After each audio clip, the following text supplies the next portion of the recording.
अस्सलामुअलैकुम फ्रेंड्स। आज का हमारा टॉपिक है स्ट्रक्चर ऑफ प्रोटीन्स। ये स्ट्रक्चर 4 टाइप्स के होते हैं: primary structure, secondary structure, tertiary structure and quaternary structure. पहले हम प्राइमरी स्ट्रक्चर की बात कर लेते हैं कि primary structure comprises of number and sequence of amino acid in a protein molecule.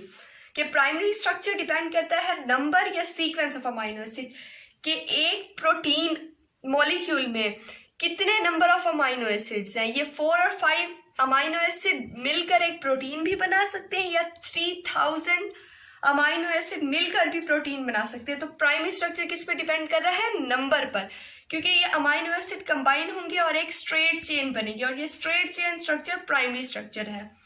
और सीक्वेंस ऑफ अमाइनो एसिड कि एक अमाइनो एसिड दूसरे अमाइनो एसिड के साथ एक स्पेसिफिक सीक्वेंस के साथ अटैच हुए होते हैं। यानी कि अगर ग्लाइसिन अटैच है एलेनिन के साथ और एलेनिन फर्दर ग्लूटामिक एसिड के साथ है, अगर हम इनकी सीक्वेंस चेंज कर दें तो क्या है कि प्रोटीन की फंक्शनिंग अफेक्ट होगी। अब हम डिस्कवरी की बात करते हैं। F Sanger was the first person to determine the sequence of amino acid. F Sanger वो पहला बंदा था जिसने सीक्वेंस ऑफ अमाइनो एसिड बताया कि एक अमाइनो एसिड दूसरे अमाइनो एसिड के साथ कैसे कंबाइन करेगा, क्या सीक्वेंस क्या होगा। एक प्रोटीन होगा, उसमें अमाइनो एसिड का सीक्वेंस स्पेसिफिक होगा, ये सेंगर ने बताया है।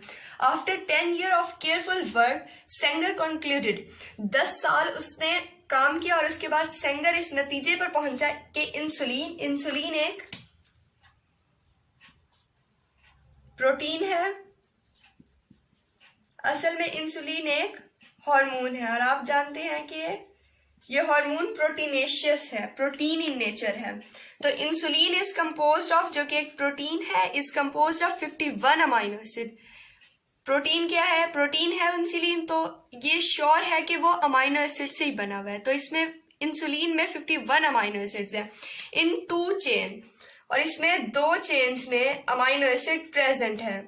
First chain contains 21 amino acid and second chain contains 30 amino acid. अब टोटल क्या है कि अगर हम 2 चेन्स को कंबाइन करें 21 एंड 30, तो ये क्या है 51 अमाइनो एसिड, जो कि अभी हमने बात की कि इंसुलिन में टोटल 51 अमाइनो एसिड्स होती हैं, लेकिन इनमें चेन 2 होती हैं। अब हम इंसुलिन के स्ट्रक्चर की बात कर लेते हैं कि इंसुलिन एक प्रोटीन है जो कितने 2 अमाइनो एसिड की 2 चेन्स होती हैं जिनमें अमाइनो एसिड कंबाइन किए होते हैं। एक चेन है अमाइनो एसिड की, ये एक प्रोटीन बनाएगी, ये up to so on 21 amino acids होते हैं। ये फर्स्ट चेन है। फर्स्ट चेन अगर हम यहाँ 1 2 3 4 5 इसका numbering up to so on 21 amino acid combine करेंगे तो ये एक चेन बनेगी। और दूसरी चेन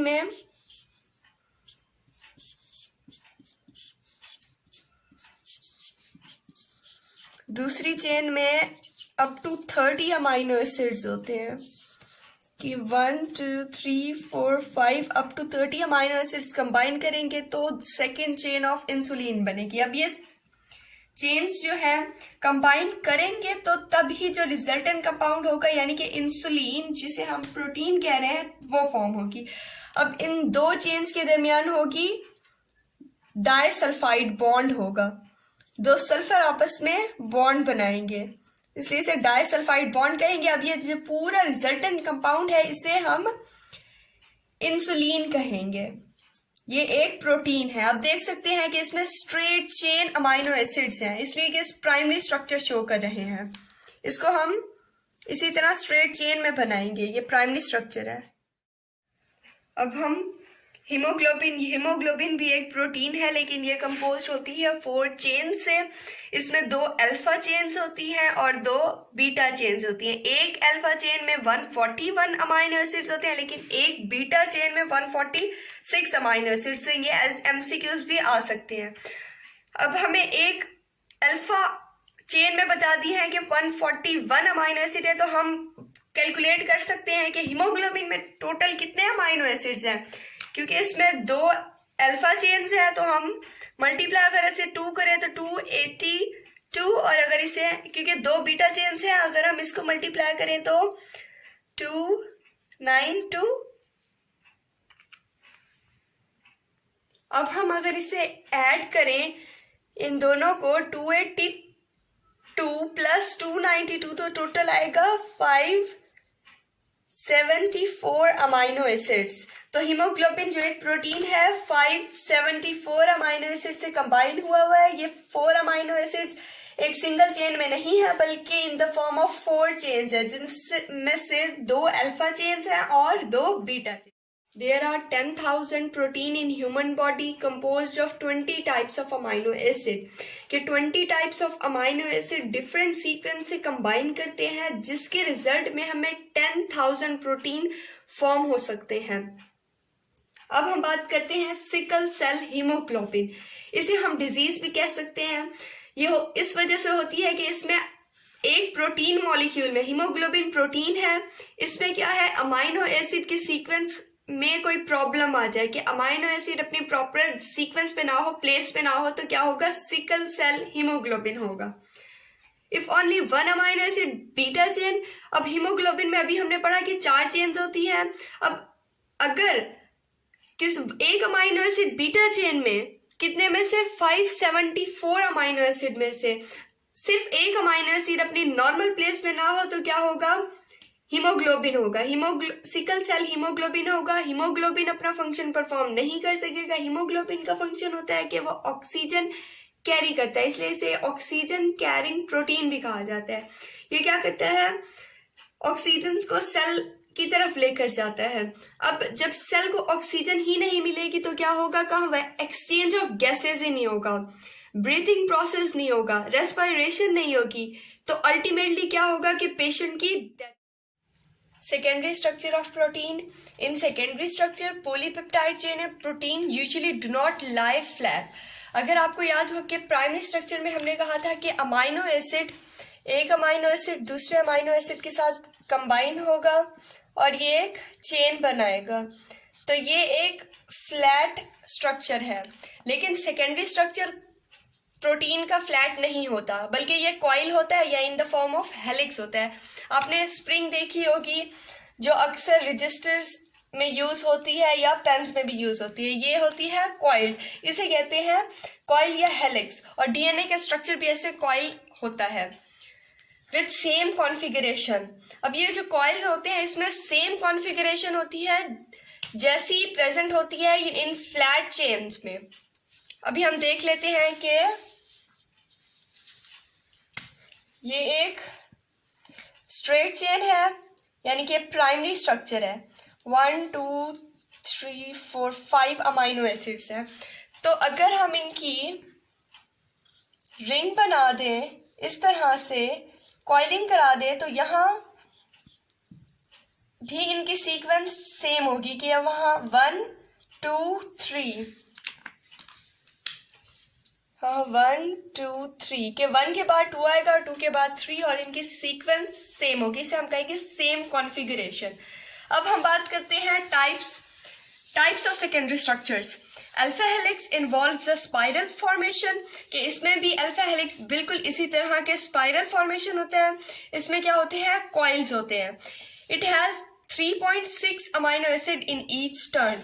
ईच टर्न में ये एक टर्न है। इस एक पूरे टर्न में 3.6 अमाइनो एसिड प्रेजेंट है in each turn. This helical structure is held by hydrogen bond among amino acid. अब ये जो हेलिकल स्ट्रक्चर है ये स्टेबल इस वजह से है क्योंकि यहाँ हाइड्रोजन बॉन्ड प्रेजेंट है। अब मैं आपको इसको ज्यादा एक्सप्लेन करके बताती हूँ कि ये कैसे पॉसिबल है। अगर आपको याद हो कि 2 अमाइनो एसिड कंबाइन करते हैं तो पॉलीपेप्टाइड डाइपेप्टाइड बनता है और ऐसे पॉलीपेप्टाइड बनते जाते हैं। हम फिर से इसको रिव्यू कर लेते हैं कि ये अल्फा कार्बन थी, यहाँ R लगा था और इसके साथ H, यहाँ NH2 अमाइनो ग्रुप था और यहाँ कार्बोक्सिल ग्रुप था, सॉरी यहाँ था कार्बोनाइल ग्रुप, कार्बोक्सिल ग्रुप है। यहाँ क्या है कि OH रिमूव होता है और ये कार्बन दूसरे के नाइट्रोजन के साथ कंबाइन होता है, दूसरे अमाइनो एसिड के नाइट्रोजन के साथ, वो फर्दर अल्फा कार्बन के साथ और ये कार्बोक्सिल ग्रुप के साथ, और यहाँ R और नीचे H। अब ये एक डाइपेप्टाइड है। असल में ये डाइपेप्टाइड है, ये फ्लैट चेन है, सिंपल चेन है। जब हम इसे कॉइल करेंगे तो क्या होगा कि यहां से नाइट्रोजन का हाइड्रोजन और किसी दूसरे एटम में से यहाँ ऑक्सीजन से बॉन्ड बनेगा। इस बॉन्ड को कहेंगे हाइड्रोजन बॉन्ड। अब ये फ्लैट चेन है, जब हम इसे कॉइल करेंगे तो असल में होता ये है कि यहाँ अगर NH आ गया है और यहाँ कार्बोनाइल ग्रुप और यहाँ ये बनती है हाइड्रोजन बॉन्ड बनेगा।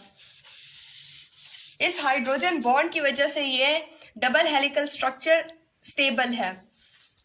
दूसरी जो टाइप है वो बीटा प्लेटेड शीट है। It is formed by folding back of polypeptide chains के पॉलीपेप्टाइड चेन्स को अगर हम ऑपोजिट डायरेक्शन में अगर उसकी फोल्डिंग कर ले तो क्या है, बीटा प्लेटेड शीट्स अटेन हो जाएंगी। ये ज्यादातर इस शेप में होती हैं,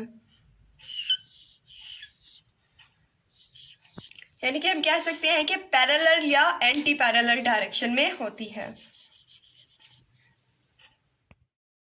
टर्शरी स्ट्रक्चर में पॉलीपेप्टाइड चेन क्या करते हैं, बेंड और फोल्ड करते हैं to form the globular shape. हम कह सकते हैं कि कोई गुच्छा सा बन जाता है, यानी कि डिफरेंट पॉलीपेप्टाइड चेन्स जो होती हैं एक डिफरेंट स्टाइल से फोल्ड और बेंड होती है, मर्ज हो जाती है एक दूसरे में। तो जो रिजल्टेंट स्ट्रक्चर होता है वो ग्लोब लाइक होता है, गुच्छे की तरह से होता है, उसे हम टर्शरी स्ट्रक्चर कहते हैं।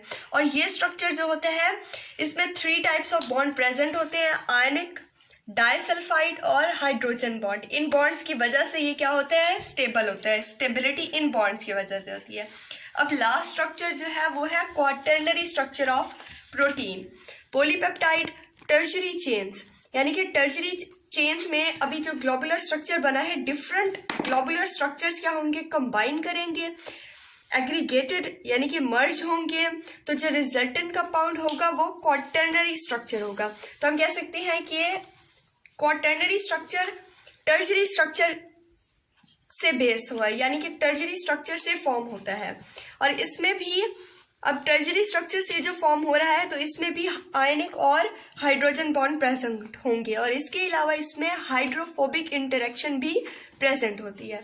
इसकी मेन एग्जांपल है haemoglobin which show this structure, यानी कि हीमोग्लोबिन क्वाटर्नरी स्ट्रक्चर देता है। हीमोग्लोबिन हमने बात की है हीमोग्लोबिन के बारे में कि हीमोग्लोबिन एक ऑक्सीजन कैरिंग प्रोटीन है।